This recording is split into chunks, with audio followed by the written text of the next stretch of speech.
దేవుని పరిశుద్ధ నామానికి మహిమ కలుగునుగాక. దేవుని యొక్క మహాకృపను బట్టి మళ్ళా ఈరోజు దైవజనులు కోరేష్ గారు అపోస్తులు ప్రవక్త అనేక సంఘాలు స్థాపించి బూది గంతాల వరకు కూడా సువార్తను ప్రకటించి భీమిలి అనే ప్రాంతంలో ఈయన స్థిరపడ్డారండి. ప్రస్తుతానికి అయ్యగారికి 81 సంవత్సరం మాత్రమే. కంటికి కళ్ళద్దాల్లో లేవు. ప్రభు కృపను బట్టి కాలేబుకి మోషేకి ఏ రీతిగా చూపు ఇచ్చాడో ప్రభు, బీపీ షుగర్ ఆ రీతిగా మరి దైవజనులకు కూడా మరి కంటి సమస్య అసలు లేదు, బీపీ లేదు, షుగర్ లేదు, ఎటువంటి వ్యాధి లేదు. ఈరోజు కూడా 81 సంవత్సరం వచ్చినప్పుడు కూడా ఒంటరిగా బూది గంతల వరకు కూడా దేవుని యొక్క పరిచయం చేయడానికి ప్రభు వాడుకుంటూ ఉన్నారు. మరి మనమైతే ఒక 60 సంవత్సరాలు దాటిందంటే ఇంకా ఎవరి సంఘాల వాళ్ళు స్థిరపడిపోతాం. కానీ ఆయనకి ఇచ్చిన మహాకృపను బట్టి ఈ యొక్క భీమిలి అనే ప్రాంతంలో ప్రస్తుతానికి దేవుని యొక్క సేవ చేస్తూ ఉన్నారు. ఈ యొక్క భీమిలి అన్న ప్రాంతం చాలా అద్భుతమైన ప్రాంతం అండి. డచ్ వారు వచ్చి ఈ యొక్క ప్రాంతాన్ని పరిపాలించారు. 500 సంవత్సరాల క్రితం ఒక చక్కటి బాప్టిస్ట్ మందిరాన్ని కట్టారు. ఈరోజు కూడా 500 సంవత్సరాలు అయినప్పుడు కూడా ఈరోజు కూడా ఆ యొక్క మందిరం చెక్కు చెదరలేదు. ఏది ఏమైనప్పుడు కూడా చాలా మిషనరీస్ వచ్చిన ప్రాంతం ఇదంతా కూడా. ఇప్పటికీ కూడా చాలా ఓల్డ్ బిల్డింగ్స్ ఉంటాయి. ఇప్పటికీ డచ్ వారు ఆ బ్రీడ్ ఇంకా అక్కడక్కడ కూడా మనకు కనపడుతుంటుంది. ఇదే స్థలంలో నేను కూడా పరిచయం చేయడానికి ప్రభు వారు నాకు కృపను దయచేసారు. ఇక్కడ కూడా నాకు పరిచయం ఉందండి. ఏది ఏమైనప్పుడు కూడా అయ్యా మరి ఈ రీతిగా మీరు మాతో కలిసి ఉండడానికి మీరు ఇచ్చిన సమయాన్ని బట్టి నేను ప్రభు స్తుతిస్తున్నాను. Thank you very much. అయ్యగారు చెప్పండి, మీ గురించి ఒక 2 మాటలు చెప్పండి. మీ పేరేటి, మీరు ఎక్కడ పుట్టారు, మీ తల్లిదండ్రులు ఎవరో, ప్రభులోకి మీరు ఎలాగా వచ్చారు? దేవునికి మహిమ కలుగును గాక. నేను విశాఖపట్నంలో పుట్టానండి. అయ్యా, విశాఖపట్నం కింగ్ జార్జ్ హాస్పిటల్లో పుట్టాను. కింగ్ జార్జ్ హాస్పిటల్లో పుట్టానండి. నా తల్లిదండ్రులు ఎక్కడే ఉద్యోగం చేశారు. నా తండ్రి ఇక్కడ ఆఫీస్ సూపరింటెండెంట్గా రైల్వే డిపార్ట్మెంట్లో పనిచేసి రిటైర్ అయ్యారు. నా తల్లి టీచర్గా పనిచేసి రిటైర్ అయింది. ఇక్కడే వాళ్ళు స్థిరపడ్డారు. ఇక్కడే చనిపోయారు కూడా.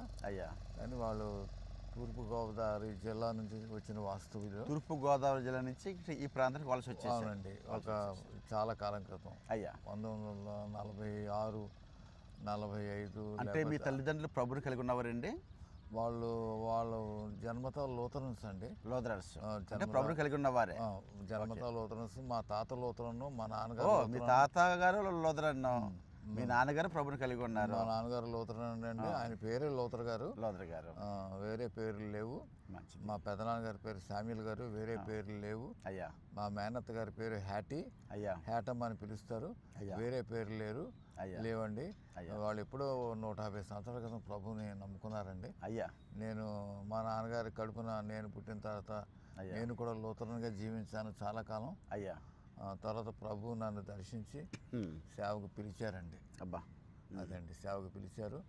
నా యవన కాలంలో ఉన్నప్పుడు నేను దేవునికి నా హృదయాన్ని ఇచ్చానండి. అప్పటికి నాకు 11-12. అంటే సేవకు మీరు ఎలా పిలువబడ్డారు అయ్యగారు? మీరు ఒకసారి ఒక బ్యాప్టిస్ట్ సంఘం వారు ఒక మీటింగ్ కండక్ట్ చేశారండి విశాఖపట్నంలో. విశాఖపట్నంలో మీటింగ్ కండక్ట్ చేసినప్పుడు అక్కడ స్పీకర్ ఎవరంటే బ్రదర్ ఏలియా గారు స్పీకర్గా వచ్చారు. అయ్యా, ఆయన మంగమూరి దేవదాసాయి గారు ప్రథమ శిష్యుడు. మంగమూరి దేవదాస్ గారి యొక్క ప్రథమ శిష్యుల్లో ఆయన ఒకరు. బిషప్ విజయరత్న గారు, ఏలియా గారు శిష్యులు. ఆయన ఆ రోజు నా వర్తమానం అందించినప్పుడు నేను నా హృదయం తెచ్చి దేవుడిని హృదయంలోకి ఆహ్వానించాను.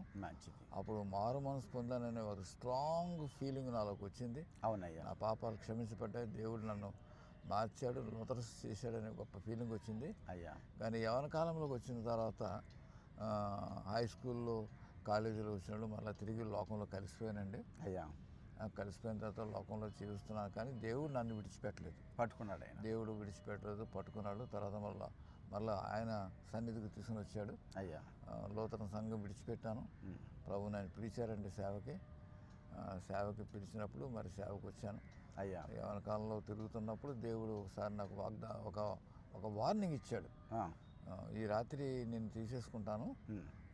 నువ్వు మరి ఏం చేస్తావో చెయ్యాలంటే అప్పుడు భయపడి అంటే స్వరం ద్వారా మాట్లాడారా లేకపోతే దర్శనం ద్వారా మాట్లాడారా లేకపోతే ఆత్మలో మాట్లాడారు. ఆత్మలో మాట్లాడారు? పేతురు గారితో మాట్లాడినట్లుగా నాతో కూడా ఆత్మలో మీరు గ్రహించారు, డైరెక్ట్ ఒక వార్నింగ్ వచ్చింది. ఇలాగ నువ్వు తిరిగితే మంచి పద్ధతి కాదు, నువ్వు ఆయన నన్ను విడిచిపెట్టలేదు.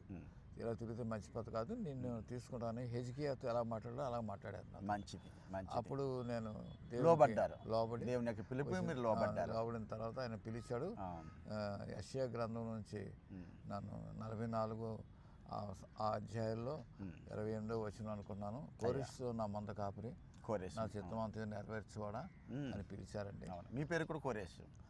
తర్వాత మీరు ఎంతమంది అన్నదమ్ములు అయ్యారు? మేము 4 అన్నదమ్ములు అండి. పెద్ద ఆయన పేరు ఎంఏ పాల్ గారు. ఎంఏ పాల్ గారు ప్రస్తుతానికి విశాఖపట్నంలో పెద్ద మినిస్టర్ అయింది ఆల్మోస్ట్. అవునండి, విశాఖపట్నంలో ఎంఏ పాల్ గారు. అవునండి. ఎంఏ పాల్ గారు ముందు వచ్చారా ప్రభులోకి, మీరు ముందు వచ్చారా? ఒక విధంగా చెప్పాలి, నేను ముందు వచ్చాను. మీరే ముందు వచ్చారు. ఓకే, మంచిది, మంచిది. యవన కాలం ముందే ప్రభుని నేను అంగీకరించానండి. ఆ తర్వాత వదిలేశాను. కానీ వివాహం అయిన తర్వాత ప్రభులోకి వచ్చారా? వివాహం కాకముందు ప్రభులోకి 11 ఏళ్ల టైంలో ప్రభులోకి వచ్చాను. కానీ మరి నాకు గైడెన్స్ ఎవరు లేరు, ఏ దైవ సేవకులు లేరు. అందుకని మళ్ళీ వయసు వచ్చేవాడికి పడిపోయే లోకంలో కలిసిపోయాను. కానీ దేవుడు నన్ను విడిచిపెట్టలేదు. మరలా ఆయన లాక్కున్నాడు, చెప్పుడు వార్నింగ్ ఇచ్చాడు, వార్నింగ్ లోపడ్డాను. తర్వాత సేవకు పిలిచాడు నన్ను, సేవకు వచ్చాను. నేను పరిశుద్ధాత్మతో నింపబడ్డానండి. అన్య భాషలో మాట్లాడడం మొదలుపెట్టాను. దేవుడు కొన్ని వరాలు ఇచ్చాడు నాకు, అలా సేవలోకి వచ్చాను. క్యాన్సర్ పేషెంట్లు ఒక విడుదల పరిచయం ఇచ్చాడు, మేము కూడా విన్నాం. అలాగే క్రానిక్ డిసీజ్ ఉన్న వాళ్ళందరూ విడుదల పొందారండి. దెయ్యాలు పారిపోయేవి. ఇలాంటి అద్భుతమైన సేవ ఇచ్చారండి. అంతేకాకుండా పరిశుద్ధాత్మ యొక్క ఉన్నతమైన నడిపింపు, నూతన బ్యాక్గ్రౌండ్ అయినప్పుడు కూడా ఆత్మచేత నడిపించబడ్డారు, పరిశుద్ధాత్మ అభిషేకం పొందుకుని. అయ్యా, మరి మీరు ముందుగా మీరు సువార్త ప్రకటించారా? మీరు ఎక్కడ సంఘం మీరు ప్రారంభించారు? మొట్టమొదటి సంఘాన్ని ఏ స్థలంలో ప్రారంభించారు?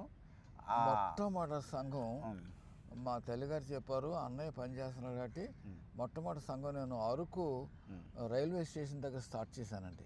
మొట్టమొదటి సంఘం Araku railway station. Araku railway station start చేశాను. మంచిది. ఆ స్టార్ట్ చేసినప్పుడు అక్కడ సేవ చాలా చక్కగా జరుగుతుంది. అప్పుడు మా అమ్మగారు ఏం చెప్పారంటే, అన్నయ్య వచ్చి కింద పనిచేస్తున్నాడు విశాఖపట్నంలో, నువ్వు ఆ సేవను విడిచిపెట్టేసి అన్నయ్యకి సహాయం చెయ్యు. ఎంఏ పాల్ గారికి అంటే ఆయన అప్పుడు ఉద్యోగం చేస్తున్నాడు. నేను సేవకు వచ్చాను, సమర్పించుకున్నాను. ప్రభు నన్ను సేవకి ఆయత్తపరిచారు. ఉదయం 4 గంటలకి ఆయన సేవకి ఆయన నన్ను తట్టి లేపేవారు. ఆయన లేపేవారు. లేతే నేను సేవకి వెళ్ళేవాడిని. అమ్మ ఏం చెప్పిందంటే, అన్నికి సహాయం ఉండాలి కదా, ఒక్కడే అయిపోయాడు కదా. అమ్మ మాటకి విలువిచ్చి దేవుని మాటకి విలువ ఇవ్వకుండా తల్లి మాట అరకులో ఉన్న పరిచయం వదిలిపెట్టి విశాఖపట్నం వచ్చారు. విశాఖపట్నంలో సేవ ప్రారంభించారు.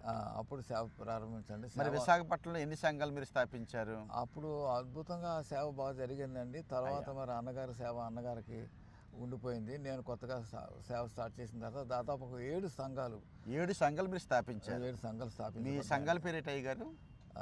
అప్పటికి నా సంఘం పేరు the Lord's church. Lord church అంటే కోరేష్ గారిది. ఎంఏ పాల్ గారిది చర్చ్. ఎంఏ పాల్ గారిది ద క్రైస్ట్ చర్చ్.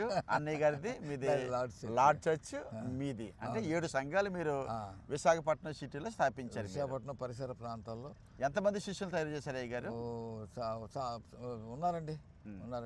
వారి పేర్లు ఉన్నాయి. చాలా మంది. మినిస్ట్రీ. మరి మొట్టమొదటి విదేశీ ప్రయాణం మీరు ఎప్పుడు చేశారు అయ్య గారు? 1987వ సంవత్సరంలో జనవరి మాసంలో విదేశీ ప్రయాణం మొదట చేశానండి. ఏ దేశం వెళ్ళారు అయ్యా? మొట్టమొదటిసారి నేను అమెరికా వెళ్ళాను. మొట్టమొదటిసారి అమెరికా వెళ్ళారు? మొదటిసారి అమెరికా వెళ్ళానండి. అయ్యా, రెండవసారి అమెరికా వెళ్ళినప్పుడు అమెరికా నుంచి తిన్నగా యెరూషలేం వచ్చి, అది ఇస్రాయెల్ దేశం వచ్చానండి. టెల్ అవీవ్ ఎయిర్పోర్ట్లో అక్కడ దిగాను. దిగిన తర్వాత యెరూషలేం వచ్చాను.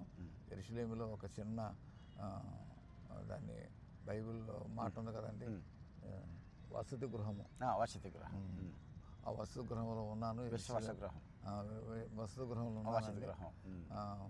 ఉండి రోజుకి 5 షెకెళ్ళు కట్టి ఉండేవాడిని అండి. అప్పట్లో తెలుగు సంఘాలు జెరూసలేంలో ఏమీ లేవు కదా?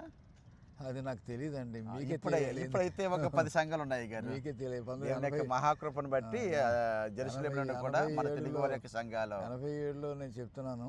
మీరు తర్వాత చాలాసార్లు మీరు యెరూషలేం వెళ్ళారు కనుక మీకు తెలుసును. 87 నుంచి మళ్ళీ తిరిగి నేను వెళ్ళలేదు. 87 వెళ్ళాను. అక్కడ నుంచి ఈజిప్ట్ వచ్చాను, ఈజిప్ట్లో ఉన్నాను. ఈజిప్ట్ నుంచి తిన్నగా మళ్ళీ బొంబాయి వచ్చానండి. అది నా రెండవ ప్రయాణంలో ఇలాగా అమెరికాకి వెళ్ళి అమెరికా నుంచి యెరూషలేం వచ్చి యెరూషలేం నుంచి ఈజిప్ట్కి వచ్చి మళ్ళీ ఇండియాకి వచ్చారు.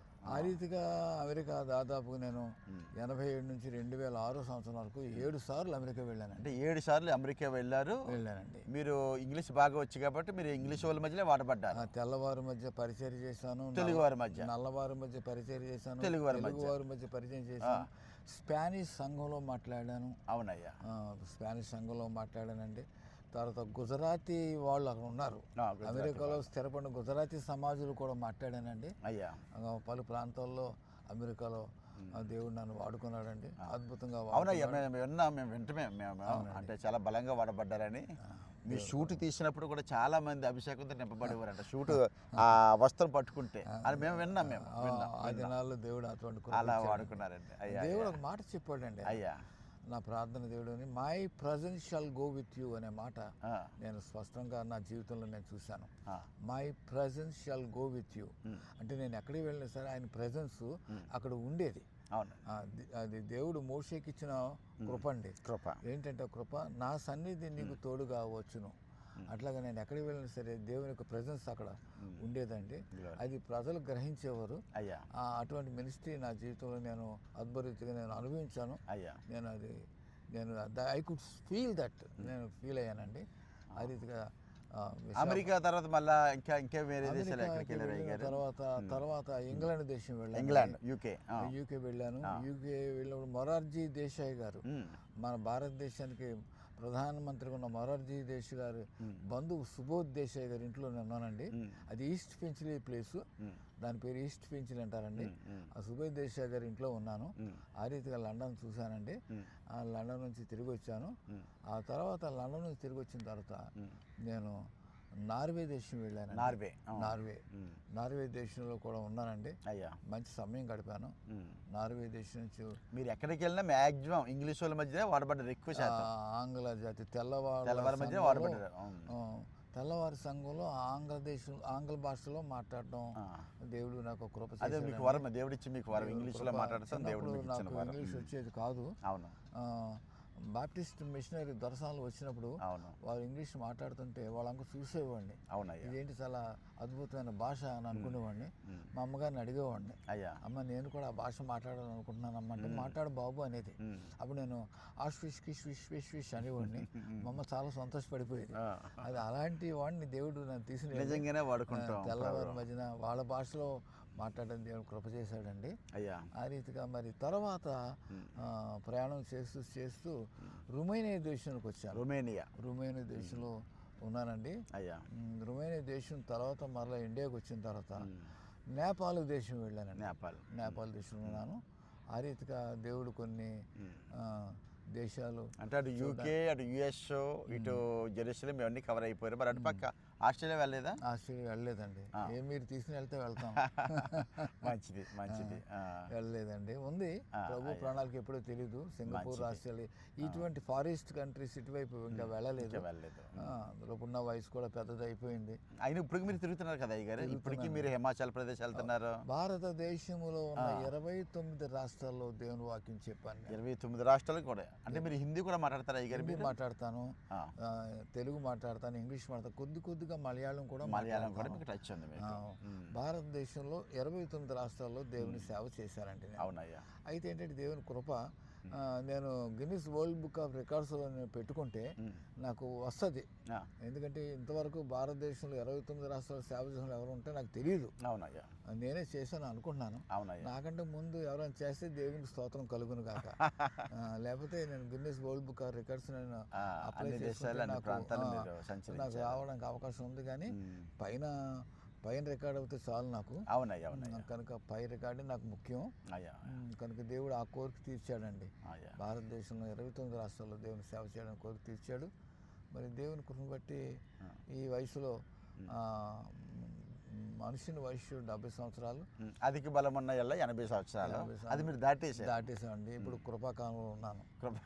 ప్రతి రోజు ఈ రోజు కూడా మీకు బీపీ లేదు, షుగర్ లేదు, కళ్ళు క్లియర్ కనిపిస్తున్నాయి, కళ్ళు శుభ్రంగా బాగా మీరు బాగా నడవగలరు, నడుస్తున్నానండి. ఇప్పటికీ ప్రయాణం చేస్తున్నారు, ఏ చేస్తున్నానండి. సపోర్ట్ లేకుండానే. చేస్తున్నానండి. చాలా సంతోషం పాస్టర్ గారు మీతో మరి ఈ రీతిగా మరి ఎన్నో అనుభవాలు. ప్రభు కృప అండి. మరి ఆదిమ సంఘంలో ఉన్న ఉద్యమం మరి యొక్క కడవ దినాల్లో మరి లేకుండా ఉండటం చాలా బాధాకరం. ఎవరి మట్టుకు వాళ్ళు స్వార్థంగానే తొలి దినాల్లో అనేవారు విశాఖపట్నంలో పరిశుద్ధాత్మ సంపూర్ణతో నిండిన సేవను కోరేషే పట్టుకొచ్చాడని అంటారు. అవునే. విశాఖపట్నంలో పుట్టిన వాళ్ళలో మొదటగా యెరూషలేము వెళ్ళింది కూడా కోరేష్ అని అంటారు. అవునయ్యా. అదంతా దేవుని కృప అండి. అవునయ్యా, మేము కూడా విన్నామయ్యా, చాలా సందర్భాల్లో కూడా మేము కూడా విన్నామయ్యా. దేవుని కృప, దేవుని గొప్పతనం. మంచిది పాస్టర్ గారు. ఏది ఏమైనప్పుడు కూడా మరి ఆ రోజుల్లో సేవ వేరు, ఈ రోజుల్లో సేవ వేరు. ఈ రోజుల్లో సేవ చాలా ఈజీగా చేయగలుగుతున్నారు, కొంతమంది నిజంగా కష్టపడుతున్నారు. కష్టపడిన వాళ్ళు ఎవరో కూడా కనపడతలేదండి. ఈజీగా ఈ నెట్వర్క్ల ద్వారా చాలా ఈజీగా కొంతమంది చేయగలుగుతున్నారు.